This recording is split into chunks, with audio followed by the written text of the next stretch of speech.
Je suis né à Montréal. Mon père avait une entreprise d'ingénierie très prospère là-bas, mais il avait un partenaire financier peu scrupuleux qui s'est enfui avec toutes les ressources de l'entreprise. Et puis un jour, mon père a dû licencier 40 employés, des dizaines d'ingénieurs, et avec les derniers dollars qu'il avait, il a quitté Montréal avec notre famille pour nous installer à Vancouver.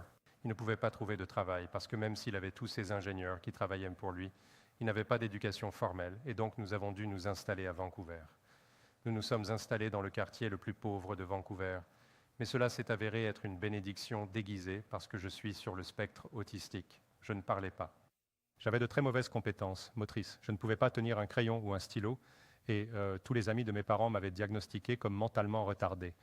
J'aurais été placé dans une école spéciale si nous étions restés à Montréal, mais nous nous étions installés dans ce quartier immigré de Vancouver. Eux, des gens de partout dans le monde, des réfugiés, et ils étaient comme moi, ils ne parlaient pas anglais. Ils apprenaient une nouvelle langue. Donc, en quelque sorte, je me suis intégré, mais je vous le dis, j'ai presque échoué la première année parce que je ne pouvais pas prouver que je savais lire.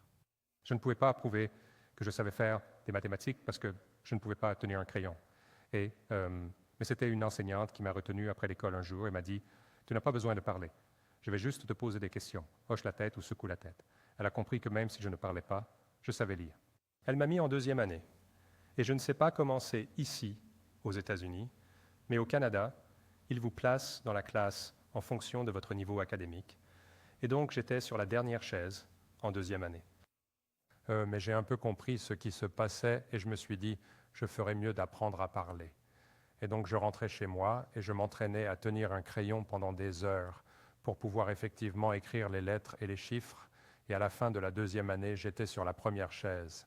Maintenant, également à 7 ans, j'ai commencé à parler et j'ai commencé à poser des questions. Je me souviens d'une nuit où j'ai eu une conversation avec mes parents. Les étoiles sont-elles chaudes? Et ils ont dit, fiston, oui, elles sont chaudes. J'ai dit, pourquoi sont-elles chaudes? Et ils ont dit, tu ferais mieux d'aller à la bibliothèque. Alors ils m'ont donné de quoi prendre le bus. Je suis allé tout seul à la bibliothèque publique de Vancouver, qui avait un ensemble de 4 millions de volumes, et je suis rentré avec 5 livres sur l'astronomie et la physique. En fait, cela se produisait chaque week-end. Je rentrais à la maison avec un autre ensemble de livres. Donc l'astronomie m'a captivé et fasciné depuis que j'avais 7 ans. Je savais que cela allait être ma future carrière, littéralement à partir de ce moment-là. Mais ce n'était pas suffisant pour moi d'étudier l'astronomie. Je voulais faire de l'astronomie. Et donc, dans notre quartier, il y avait beaucoup d'ivrognes, et je faisais le tour en ramassant des bouteilles de bière vides. Elles valaient 1,5 centime chacune, et les bouteilles de soda valaient 2 centimes. Donc pendant 7 ans, j'ai collecté des bouteilles de bière et de boissons gazeuses jusqu'à ce que j'ai assez d'argent pour acheter un miroir de télescope et quelques pièces en métal.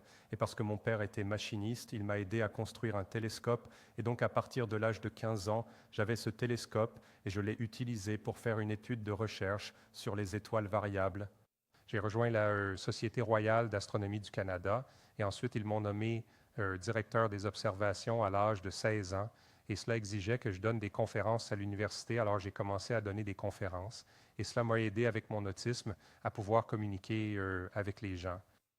Mais à 16 ans, c'est aussi quand j'avais passé une longue étude sur la cosmologie, l'origine et la structure de l'univers, et reconnu que l'explication du Big Bang correspondait vraiment aux observations. Et donc, avec ce Big Bang, cela signifie qu'il y a un commencement. S'il y a un commencement, il doit y avoir un créateur. Donc à 16 ans, j'ai réalisé qu'il devait y avoir une sorte de Dieu derrière l'univers. Alors, qu'ai-je fait? J'ai commencé à lire les grands philosophes. J'ai débuté avec Immanuel Kant et René Descartes, mais j'ai rapidement découvert que leurs idées sur l'univers ne concordaient pas avec nos observations. Alors j'ai commencé à chercher dans d'autres sources des éclaircissements sur ce Dieu qui était derrière les cieux. Je me souviens avoir regardé les Védas hindous, mais ils parlaient de multiples débuts pour l'univers plutôt que d'un seul, et l'idée de l'entropie dans l'univers ne correspondait pas à ce qu'ils disaient, et dans une mauvaise échelle de temps dans l'univers. Le lycée où je suis allé était principalement composé d'Asiatiques, des réfugiés d'Asie, beaucoup de bouddhistes. J'ai consulté les commentaires bouddhistes, disaient essentiellement la même chose que les hindous sur l'univers. J'ai examiné l'islam, j'ai découvert que les récits qu'ils avaient de la création se contredisaient. Finalement, j'ai consulté la Bible. Maintenant, comme je vous l'ai dit plus tôt, je n'ai pas rencontré de chrétiens avant mes 27 ans. J'en ai en fait vu 2 à une distance de 10 mètres quand j'avais 11 ans. C'étaient des Gideons. Ils sont venus dans notre école publique.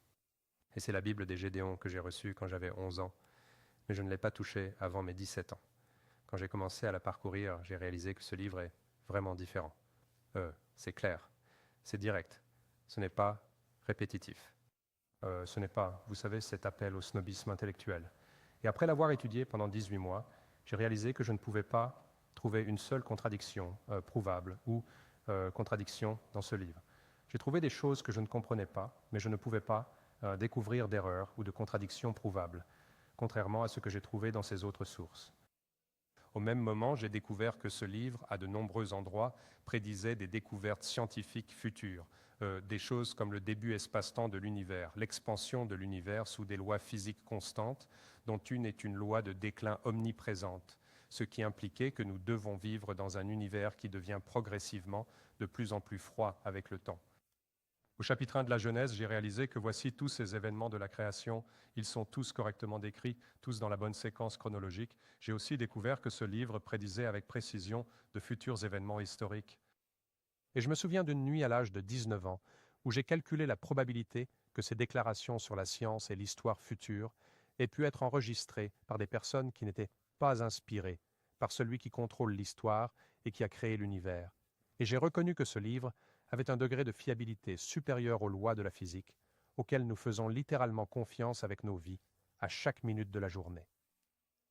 Et donc, le 6 août 1964, j'ai commencé à prier en regardant cette Bible des Gédéons, et j'ai réalisé que si je m'engageais à consacrer ma vie à Jésus-Christ, si je signais mon nom au dos de cette Bible des Gédéons, je m'engagerais à partager ma foi chrétienne avec les autres. Et j'ai compris quel genre d'attaque je subirais si je faisais cela. Donc, j'ai littéralement prié pendant environ 5 heures. Mais à 1h05 du matin, j'ai signé mon nom à l'arrière de cette Bible des Gédéons et j'ai dit « Je me fiche des persécutions ou des attaques que je pourrais subir. Je vais être un témoin pour Christ. » Quelques jours plus tard, mon meilleur ami et partenaire de laboratoire, John Sampson, qui est ensuite devenu le président du département de physique à l'Université de l'Alberta, est venu me voir. Tout un après-midi, et m'a dit « Hugues, j'ai besoin de parler à quelqu'un. J'ai besoin de parler à quelqu'un au sujet de Dieu. Connais-tu quelqu'un sur ce campus qui sait quelque chose sur Dieu? » Et je lui ai dit « Eh bien, je viens de le découvrir il y a quelques semaines. » Et nous avons fini par avoir une conversation d'environ 4 heures cet après-midi-là qui m'a amené à reconnaître Éphésiens chapitre 2, verset 10, comment Dieu prépare à l'avance de bonnes œuvres pour que nous les accomplissions. C'est lui qui ouvre la voie et les portes. J'ai pu partager ma foi chrétienne avec un certain nombre d'étudiants, même certains de mes professeurs. Je suis allé à l'Université de Toronto. À Toronto, j'ai essayé de trouver des chrétiens. Je suis allé dans des églises, mais chaque église que j'ai essayée était soit une église où personne ne croyait que la Bible était la parole de Dieu, soit une secte. Et ensuite, je suis allé à Caltech, et à Caltech, beaucoup d'astronomes, ou certains des astronomes les plus célèbres du monde, étaient chrétiens. Mais il y avait aussi beaucoup d'athées. Et en fait, je partageais un bureau avec un astronome athée d'Australie. Et chaque jour, il me provoquait sur la Bible et la science. Et il ridiculisait ce que je partageais avec lui auprès des autres professeurs athées là-bas. Mais il y a eu un jour, après environ 1 an, littéralement chaque jour, cela se passait. Mais ensuite, il y a eu un jour où il est entré dans la salle de copie et a dit « Je ne peux plus ridiculiser la Bible ou Hugh Ross parce que la nuit dernière, j'ai donné ma vie à Jésus-Christ. I never thought in a row. » Et j'ai vu cela se produire avec d'autres, des ingénieurs et des scientifiques à Caltech. Mais il y avait un astronome chrétien là-bas du nom de Dave Rogstad, et il dit « Hugues, as-tu déjà pensé à partager tes connaissances sur la science, la foi et la Bible avec des non-scientifiques ?» J'ai dit « Eh bien, où trouve-t-on ces non-scientifiques ?» Et il dit « Si tu fais environ 3 km depuis le campus de Caltech, je suis sûr que tu en trouveras beaucoup. » Non. Et donc je l'ai fait, et je frappais littéralement aux portes des gens et commençais à parler, vous savez, avec des inconnus, et j'ai découvert combien d'entre eux étaient très désireux de parler de la Bible et de la science. J'ai vu beaucoup de gens venir à Christ directement sur le seuil de leur porte. J'ai organisé des études bibliques, réuni les études bibliques et finalement fondé une église. En fait, Dave Rockstad est devenu l'un des pasteurs de cette église que nous avions fondée. Puis j'ai commencé à obtenir des engagements pour des conférences, non seulement en Californie, mais à travers les États-Unis et littéralement dans le monde entier. J'ai commencé à écrire un livre, puis les anciens de notre église ont dit « Nous voulons vous aider à lancer une organisation ». C'est ainsi qu'est né Reasons to Believe. Et tout le cœur de Reasons to Believe est d'équiper les gens avec des preuves toutes nouvelles des frontières de la science que Jésus-Christ est créateur, Seigneur et Sauveur. Pourquoi? Parce que nous croyons que si vous vous équipez de ces bonnes raisons, Dieu amènera surnaturellement des gens vers vous qui sont prêts à entendre ces bonnes raisons.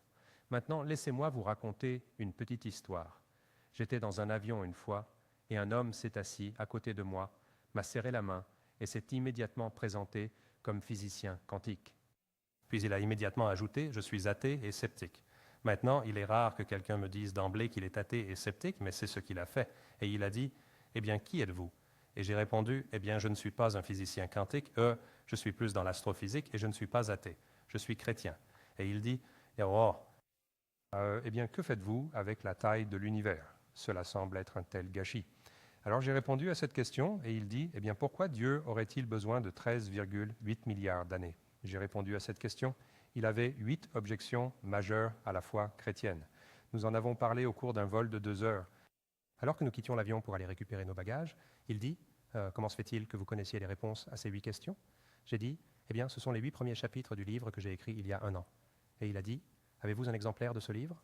Alors je lui ai montré, il a regardé la table des matières. « Vous avez raison, ce sont les 8 premiers chapitres. Je n'arrive pas à le croire. » Et alors que nous continuions vers la récupération des bagages, il a calculé la probabilité qu'un physicien quantique allemand, qui est un sceptique athée, se trouve assis par hasard dans un vol d'avion avec un astrophysicien qui est chrétien. Et il dit, il doit y avoir moins d'une chance sur 1 milliard. Et puis, alors que nous ramassions nos bagages, il dit, je sais que ce jour n'était pas un accident. C'était prévu. Et il dit, merci pour le livre. J'ai pu en fait lui donner quelque chose en allemand alors qu'il s'éloignait. Et mon message pour vous tous est que Dieu ne vous équipe peut-être pas des mêmes raisons qu'il m'a données. Je me souviens, quand nous faisions du porte-à-porte, l'un des gars que j'avais formé est entré dans la foi mormone. Eh bien, quand il frappait aux portes, c'était incroyable de voir combien de fois un mormon ou un ancien mormon ouvrait la porte. Et quand je frappais aux portes, c'était un ingénieur ou un scientifique. Et c'est comme si ce n'était pas un accident. Si vous préparez de bonnes raisons pour l'espoir qui est en vous, Dieu vous offrira l'opportunité de partager votre foi. Et c'est pourquoi je pense que 1 Pierre 3,15 m'est si cher. Mais sanctifiez dans vos cœurs Christ comme Seigneur. Soyez toujours prêts à répondre à quiconque vous demande la raison de l'espérance qui est en vous. Mais voici le point, vous devez pouvoir le faire avec douceur, respect et une bonne conscience. Si vous préparez ces bonnes raisons et êtes prêt à les partager avec un caractère chrétien, Dieu amènera surnaturellement des gens à vous. Ils recevront ces raisons et donneront leur vie à Christ.